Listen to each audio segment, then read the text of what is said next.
बड़ी खबर आ रही है महाराष्ट्र के नासिक से। यहां भारी बारिश ने फसलों को पहुंचाया है काफी नुकसान। आत्महत्या की अनुमति मांग रहे हैं परेशान किसान।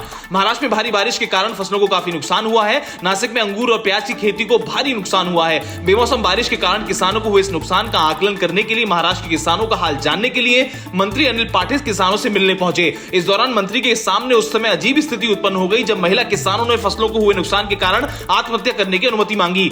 महिला किसान इसलिए भी अधिक हताश थी क्योंकि उनका कहना था कि अप्रैल महीने में भी बारिश के कारण उन्हें काफी नुकसान हुआ था और उसका मुआवजा अभी तक नहीं मिल पाया। इसलिए इस बार उन्हें नुकसान की भरपाई जल्द से जल्द की जाए। महिला किसानों ने मंत्री से आत्महत्या की अनुमति मांगते हुए कहा कि फसल नुकसान को हो जाने के बाद उनके पास कोई उपाय नहीं है, इसलिए उन्हें आत्महत्या करने की इजाजत दी जाए। वहीं दूसरी महिला ने कहा कि उनके पास पैसे खत्म हो गए हैं, फसल बर्बाद हो चुकी है और अब उनके पास बच्चों की स्कूल फीस भरने के लिए पैसे नहीं है। इस पर मंत्री ने महिला को जवाब देते हुए कहा फिलहाल उनके हाथ में नुकसान की रिपोर्ट नहीं है, रिपोर्ट आने के बाद ही वे कुछ कर सकते हैं। हालांकि उन्होंने जरूर कहा कि रिपोर्ट आने के बाद उसे कैबिनेट में रखा जाएगा, इसके बाद फैसला होगा। गौरतलब है कि रविवार को नासिक जिले के 152 राजस्व मंडलों में से 66 राजस्व मंडलों में 25 मिलीमीटर बारिश हुई थी, जबकि नंदगांव में वेहलगांव से भी अधिक 66 mm बारिश दर्ज की गई थी।